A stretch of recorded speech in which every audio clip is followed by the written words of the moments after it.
Hello, నేను మిసిఎస్ రావు. ప్రస్తుతం భారతదేశంలో ఉండేటువంటి బాలీవుడ్ కానీ, టాలీవుడ్ కానీ, కోలీవుడ్ కానీ, శాండిల్వుడ్ కానీ, ఇక్కడ ఏం జరిగినా కానీ ఒక సంఘటన మొత్తం దేశవ్యాప్తంగా కూడా చర్చ జరుగుతుంది. ఇప్పుడు సైఫ్ అలీ ఖాన్ ఆయన మీద కత్తి తీసుకొని దాడి చేశారు. ఇంట్లోకి వెళ్ళి ఆయన ఇప్పుడు ఆసుపత్రిలో చికిత్స పొందుతున్నారు, ముంబైలో ఉండేటువంటి లీలావతి హాస్పిటల్లో. అయితే ఆయన మీద ఎవరు దాడి చేశారు, ఎవరు దాడి చేయాల్సి వచ్చింది ఇంట్లోకి వెళ్ళి? దీని వెనుక టెర్రరిస్టుల యాక్టివిటీ ఉందా, లేదంటే అండర్ వరల్డ్ డాన్స్ యాక్టివిటీ ఉందా?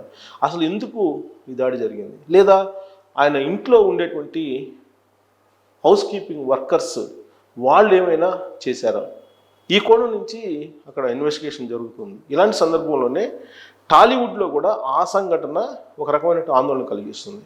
అలాగే కోలీవుడ్లో కలిగిస్తుంది, శాండిల్వుడ్లో కలిగిస్తుంది. కారణం ఏంటంటే సినిమా ఇండస్ట్రీ, అది టాలీవుడ్ కానీ, కోలీవుడ్ కానీ, లేదంటే శాండిల్వుడ్ కానీ, లేదంటే బాలీవుడ్ కానీ, ఏదైనా సరే భారతదేశంలో ఇవాళ సల్మాన్ ఖాన్కి ఏదన్నా ఇష్యూ జరిగితే సల్మాన్ ఖాన్ మీద ఆ మధ్యకాలంలో మీరు ఖలీఫ్ వాళ్ళు దాడి చేస్తామని చెప్పేసి వాళ్ళు వార్నింగ్ ఇస్తే దానికి ఒక పెద్ద చర్చనీయాంశం అయింది. అలాగే టాలీవుడ్కి కూడా అది రీచ్ అయింది, డైరెక్ట్గానో ఇండైరెక్ట్గానో. సో కాబట్టి ఖలిస్తానీ ఉగ్రవాదులు అప్పుడు ఇచ్చినప్పుడు, అక్కడ వార్నింగ్ ఇచ్చినప్పుడు సల్మాన్ ఖాన్కి, ఇక్కడ ఉండేటువంటి టాలీవుడ్ కూడా కొంత అలర్ట్ అయింది.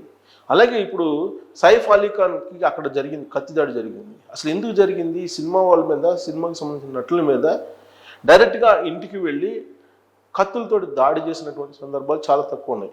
సైఫ్ అలీ ఖాన్కి సంబంధించినటువంటి ఈ సంఘటన జరిగిన తర్వాత అసలు ఆయనకి వ్యక్తిగతమైన శత్రువులు ఉన్నారా, లేదంటే ఇతరత్ర కారణాలు ఉన్నాయా అనే దాని మీద ఇన్వెస్టిగేషన్ జరుగుతున్న సందర్భంలో అక్కడ ముంబైలో ఉండేటువంటి మహారాష్ట్ర రాష్ట్రానికి సంబంధించి ముంబైలో ఉండే ఎస్ఐబి, స్పెషల్ ఇన్వెస్టిగేషన్ బ్యూరో, ఎస్ఐబికి సంబంధించి 10 బృందాలు ఏర్పడ్డాయి.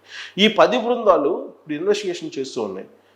దాంట్లో దయానాయక్ అనే అతను ఎంట్రీ అయ్యాడు. ఆ దయానాయక్ ఎంట్రీ అవడంతో ఇప్పుడు మొత్తం ఈ కేసుకు సంబంధించినటువంటి చర్చ అంతా అటువైపు, ఆయన వైపు తిరిగింది. ఎప్పుడైతే దయానాయక్ సైఫ్ అలీ ఖాన్ ఇంటికి వచ్చారో, సంఘటన జరిగినటువంటి ప్రదేశాన్ని పరిశీలిస్తున్నారో, ఆ క్షణం నుంచి ఈ కేసు మొత్తం కూడా ఎన్కౌంటర్స్ వైపు తిరిగింది. కారణం ఏంటంటే చోటా షకీల్తో పాటు అండర్ వరల్డ్ డాన్స్ని టార్గెట్ చేసి పనిచేసినటువంటి అధికారి దయానాయక్. ఈ దయానాయక్ ఇప్పుడు కమిషనర్ హోదాలో ఉన్నాడు. ఈ దయానాయకే డైరెక్ట్గా ఎంటర్ అయిపోయారు. ఎన్కౌంటర్లు సుమారుగా 80 ఎన్కౌంటర్లు చేసినటువంటి దయానాయక్ పోలీస్ ఆఫీసర్ ఆయన. 80 ఎన్కౌంటర్లు, అందుకే ఎన్కౌంటర్ స్పెషలిస్ట్ అంటారు ఆయన్ని. మరి ఇప్పుడు సైఫ్ అలీ ఖాన్ కేసులో ఆయన ఎంటర్ అయ్యాడు అని అంటే ఖచ్చితంగా ఎన్కౌంటర్లు ఉంటాయని చెప్పేసి చర్చ జరుగుతుంది. బాలీవుడ్లో కానీ, టాలీవుడ్లో కానీ, కోలీవుడ్లో కానీ, శాండిల్వుడ్లో కానీ, అలాగే మహారాష్ట్రలో. అసలు ఆయన ఎంటర్ కాగానే డెఫినెట్గా ఎవరైతే ఈ సంఘటనలో పాల్గొంటారో వాళ్ళు ఎన్కౌంటర్ అయ్యేటువంటి అవకాశం ఉందని చెప్పి అంటున్నారు. ఎవరు ఈ దయానాయక్?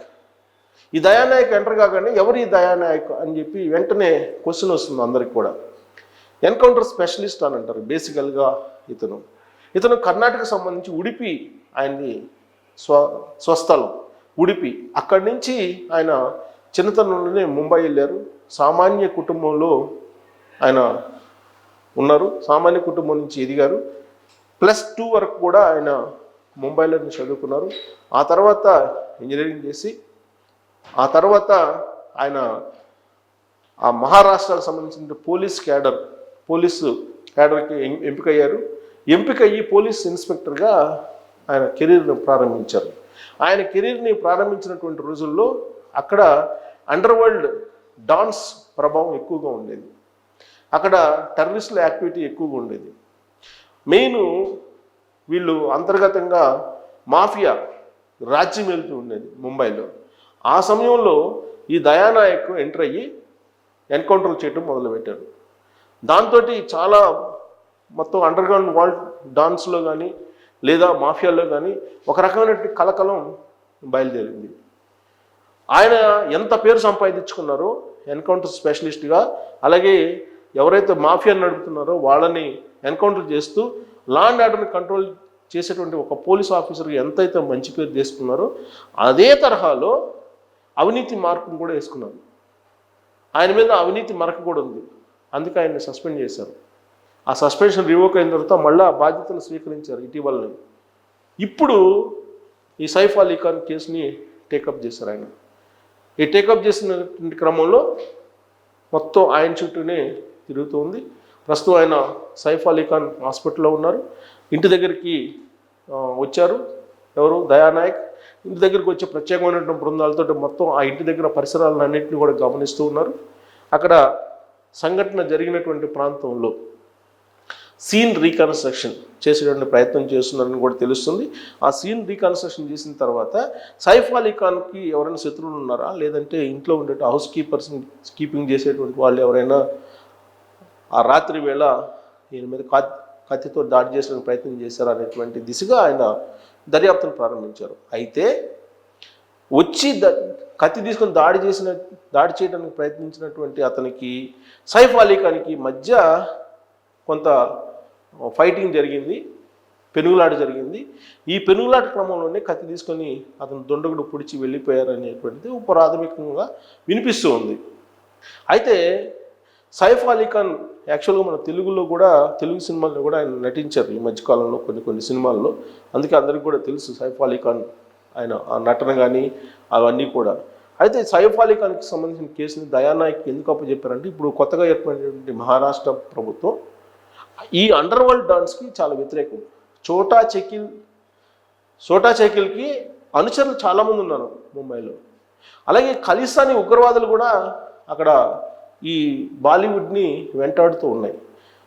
ఎలా వెంటాడుతున్నాయి అంటే, ఎవరైతే సల్మాన్ ఖాన్కి ప్రత్యక్షంగా కానీ పరోక్షంగా కానీ సంబంధాలు కలిగి ఉంటారో వాళ్ళు కూడా మా టార్గెట్ అని చెప్పి ఖలిస్తానీ తీవ్రవాదులు ఇటీవల కాలంలో నిజ్జర్ బ్యాచ్ వీళ్ళు వార్నింగ్ ఇవ్వడం కూడా జరిగింది. బట్ ఇప్పుడు సైఫ్ అలీ ఖాన్కి అలాగే సల్మాన్ ఖాన్కి ప్రత్యక్షంగా కానీ పరోక్షంగా కానీ సంబంధాలు ఉన్నాయా, ఈ ఖలిస్తానీ ఉగ్రవాదులు ఏవైనా ఇప్పుడు ఈ కత్తి దాడికి పాల్పడినటువంటి వాళ్ళలో ఉన్నారా అనేటువంటి అనుమానం కూడా ఉంది. ఎందుకంటే సల్మాన్ ఖాన్ ఇంటి పరిసర ప్రాంతాల్లో ఇటీవల కాలంలో కొంతమంది అగంతకులు సంచరించారు అనేది అక్కడ ఉన్నటువంటి పోలీసుల యొక్క సమాచారం. అంతేకాదు సైఫ్ అలీ ఖాన్ తోటి సంబంధాలు కలిగి ఉండేటువంటి వాళ్ళు కానీ సల్మాన్ ఖాన్ తోటి సంబంధాలు కలిగి ఉన్నటువంటి వాళ్ళు కానీ సల్మాన్ ఖాన్ ఇంటికి వెళ్ళి వచ్చేటువంటి వాళ్ళని కూడా మేము టార్గెట్ చేస్తామని చెప్పి ఇటీవల కాలంలో ఖలిస్తానీ ఉగ్రవాదుల లీడర్లు చెప్పారు.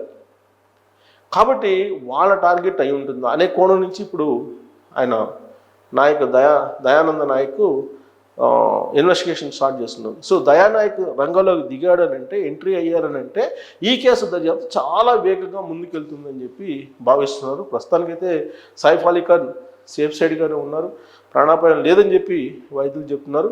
బట్ బాలీవుడ్ హీరోల్ని భయపెట్టేటువంటి సంఘటన, ఒక రకంగా ఆందోళనకు గురి చేసిన సంఘటన ఇది.